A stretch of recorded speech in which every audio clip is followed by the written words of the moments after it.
Oh, it started already. All right, look, hold up. I'm sorry about that. I'm playing music right now, but look, here's the deal.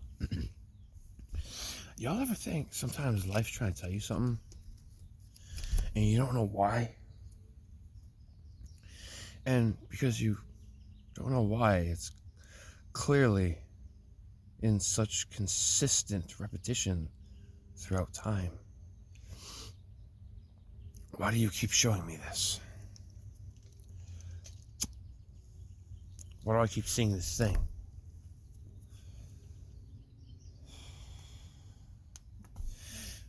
I'm going to talk about a game. It's short. It's sweet. Panzer Dragoon Zwei. Or Panzer Dragoon Zwei, as I used to say, because I'm an American and I don't know how to pronounce German words.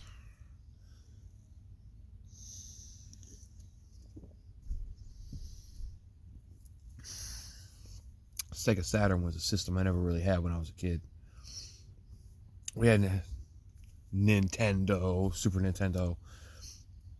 Eventually we got a Genesis. And we had Game Boys. I had a gold Game Boy Pocket, limited edition one. I played Pokemon Red on that thing all day. Then I had a Virtual Boy. There was on the day I graduated 6th grade. We go down to a Target. They have Virtual Boys on sale because no one's buying them. $30. Whole console, Mario's, tennis, everything. I bought one of them. Even back then, $30 wasn't that much for an entire Virtual Boy. I still have that Virtual Boy. I had a Neo Geo Pocket Color, Game Boy Advance, Game Boy Advance SP. My brother had a Game Boy Micro. Original Xbox 360, PlayStation 1, PS1 Mini, 3 PlayStation 2s, a PS2 Slim, a PS3, which was eventually upgraded for a PS4 that is now my wife's PS4 that we both use. And we've just I neglected to mention, we had a Dreamcast. But during all that time, I never had a Sega Saturn. The only time I ever played a Sega Saturn game was at the Toys R Us when they had Panzer Dragoon Zwei. And there was something interesting on the titles. And you go to the option menu, there was this thing called Pandora's Box. I'll get into that, hopefully, in a future video about Panzer Dragoon Saga, where I will reiterate about Pandora's Box.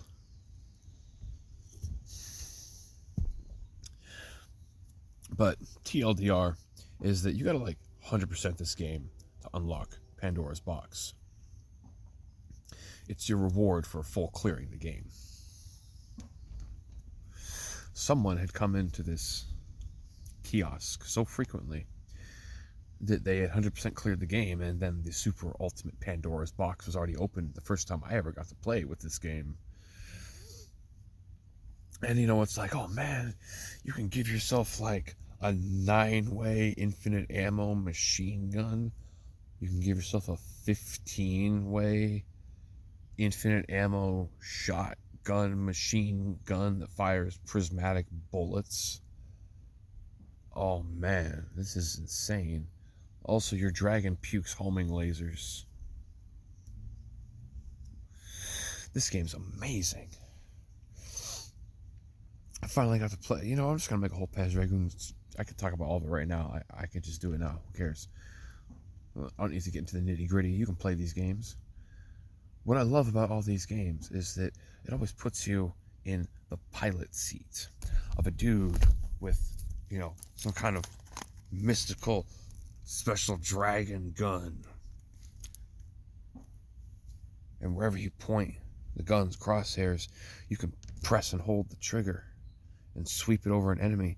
And when you let go of the trigger, your dragon pukes homing lasers at the enemies you're aiming at. And then you can also just mash on the trigger button like a freaking maniac and fire. And if you just like, lightly keep pressing the button, you will fire a steady stream of bullets. But if you know how to mash and just hold it down for like a third of a second at a perfect rhythm, you can break the animation script and fire off a ridiculous number of bullets. And it's very satisfying to maintain that zen-like composure of your machine gun fire as you are sweeping your crosshair across the multitude of enemies that fly across your screen. And it's Star Fox style, at least after the first stage in the second game. When I first saw this game on display, the thing that intrigued me most and horrified me was the intro cutscene, the attract mode for the game,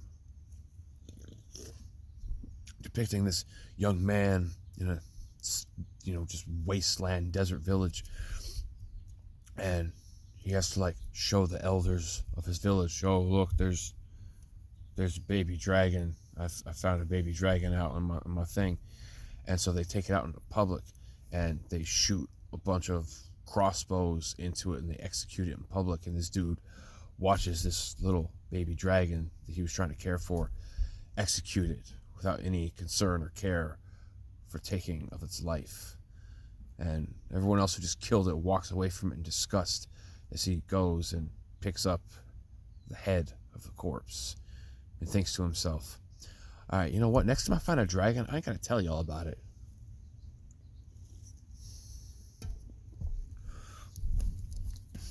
And as he grows into an older man, he does, in fact, find another dragon.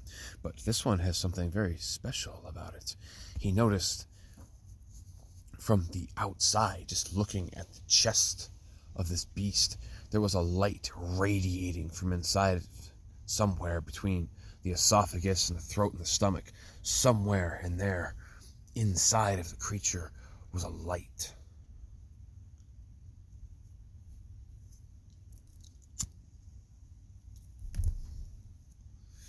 And then, Jesus story, make sure you execute all the dragons, because they will bring ruin to the world, quote unquote. No, the dragon emerges when one side of mankind has gained too much dominance and control of the other, and it's here to set the scales of balance and justice straight again through primal combat.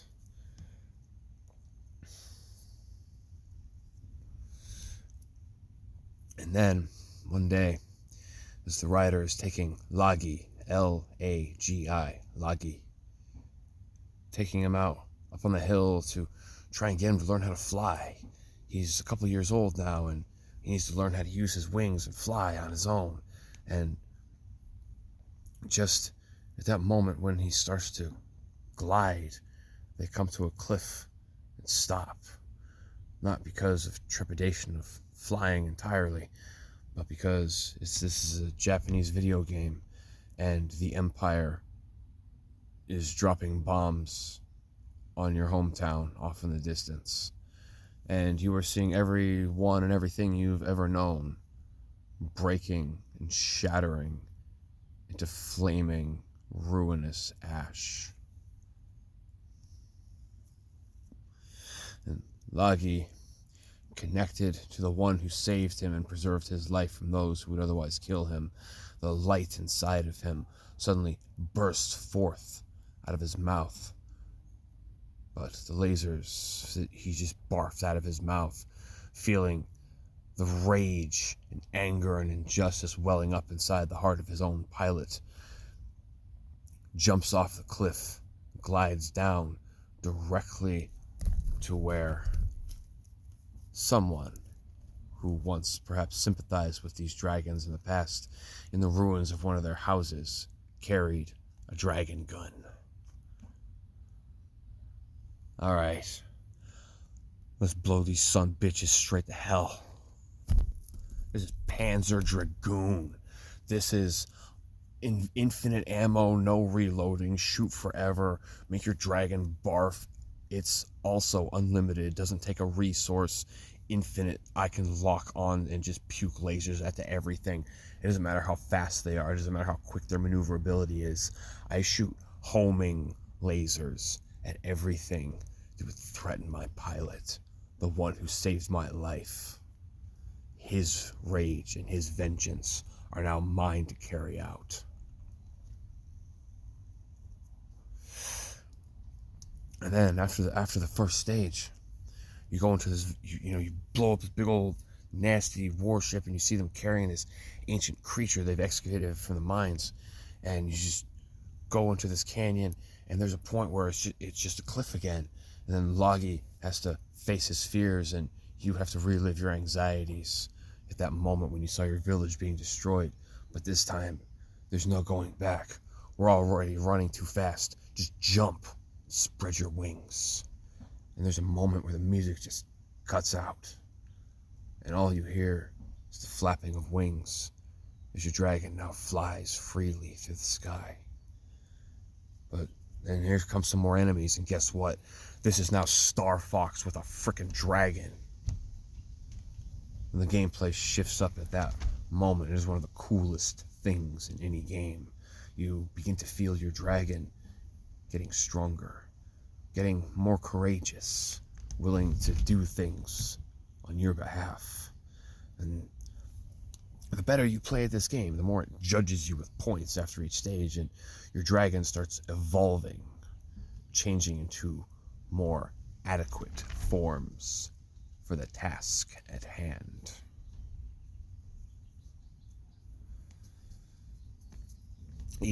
Stages have, branching paths. It'll tell you, it's like, hey, if you go this way, there's a path over here. If you go on this side of the screen, there's a path over here, and you can go through the stage the way you want. If you go to the harder paths, you get more evolution points for taking less damage, shooting all the enemies down, that sort of thing. But man, one of my favorite video game stages of all time, frankly, is going through the Shellkoof, this ancient warship that the Empire has unearthed, and they're trying to use as a weapon to use against their enemies and have tyrannical dominance over mankind. Is when this dragon just breaks out of the clouds, starts flying toward this thing, and that stage starts, and it's just like, no, you're not. The entire stage is you flying inside of it, breaking up its circuitry, destroying its mechanisms of all kinds, flying out through an air duct, and just like, this thing is like a whole Death Star, except you're going inside of it, out of it, through all of these different ducts and pathways, destroying entire hangars full of weaponry that hasn't been unleashed yet, flying out the other side, and then dismantling an entire right side face of this thing until you bring the whole thing down. And then the beast inside of this ancient sarcophagus is unleashed. The Guardian Dragon. And at that point, there's no more other enemies. The Empire is finished. Their totalitarian attempt to rule things has been dismantled. They are not a concern anymore. There's nothing that any man can do anymore.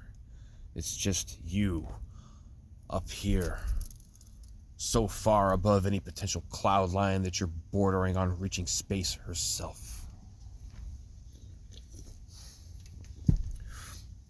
And up there, look it up, Panzer Dragoon's Ve, Guardian Dragon theme. It is one of the finest pieces of video game music of all time because it perfectly captures this nothingness. It's just you and this other beast up here. Whichever one of you wins is going to decide what happens to the rest of this planet. Because if this thing gets unleashed and allowed to just vent, then everything will certainly be lost. And there's no one left to witness this fight.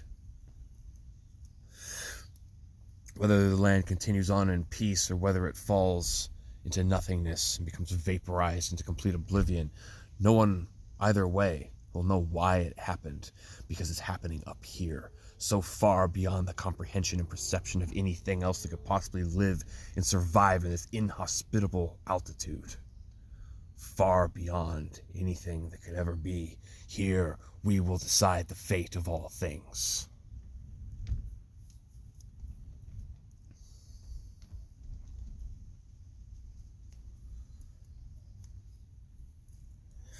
No other final boss in any video game has ever captured that and ever will.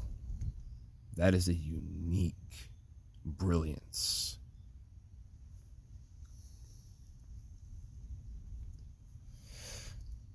Because to me, at a psychological aspect, you know, the whole, you descend into the water and then either you come up as a new creature or you allow the creature to pull you down under the water. That whole insane thing. If you've seen that weird video on this channel, I have to link you to it. It's not public. But if you've seen that video on here, this is like going above and beyond that. Being above the clouds to me is symbolic of allowing the id to run free. The ego and the superego are no longer necessary because what other people think has nothing to do with the mortal combat that is being engaged in at this particular moment. What will we do tomorrow? What will we eat for breakfast? Were we nice enough to those people so they'll continue to be nice to us the next day and we can foster our community? Anything that concerns that is nothing to do with this moment. It is just the id unleashed in a primal, beautiful, flourishing vengeance.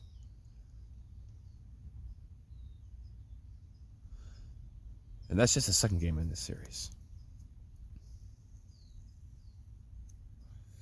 I'm gonna have to do a different video because Saga is even longer than this. This is a shooter action game, but the feelings that it is able to evoke through its music and its visuals and its presentation and its stage design, still to this day, I hold as a golden standard that if any other game can't live up to something like this that came out in the 90s on the Saturn, you're not trying hard enough.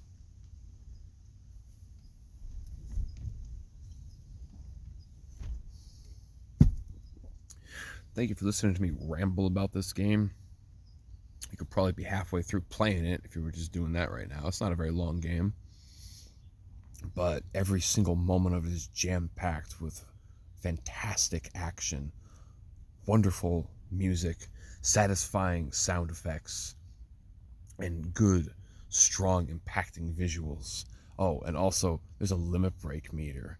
The more you lock onto enemies and shoot them down and all that stuff, your limit break meter fills up.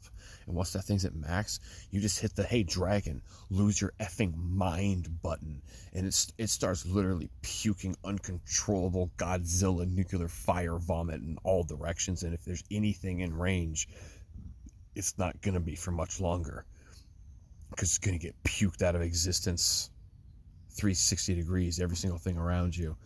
It's amazing, and quite frankly, if you've ever played a Drakengard game, I'm pretty sure where they got that. That's where they got the inspiration for, hey, when you're flying the dragon around and you press this button, everything around you dies. It's from the Berserk Fury in Panzer Dragoon. It is one of the best things, man. You know, it's like in some games, also, I'm pretty sure you're invincible while all this goes on. You don't have a hitbox, you can't be damaged, but anyway, yeah, you just puke everything to death. Nothing can survive. Instead of having a screen-clearing bomb to get rid of all the bullets, it's just like, no, you just puke everything to death with nuclear hate vomit from the unstoppable behemoth leviathan god that you are piloting that loves you and you love it. And it's just the two of you operating as a single entity up there against this one last dominating force. Man.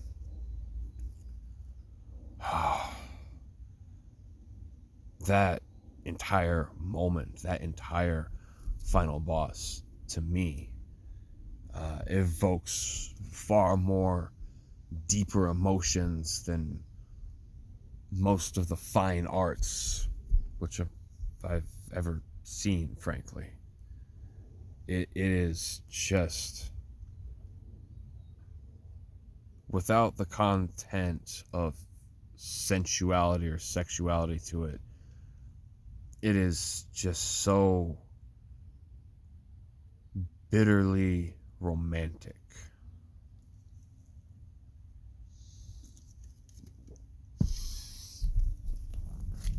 It is such a deep conflict of passion. There's just the only other thing that comes close is that 10-second thing at the end of Final Fantasy VII where you use Omnislash on Sephiroth. But this is like that moment, but drawn out and aerated so that it can be fully tasted on the palate and enjoyed to its fullest depth.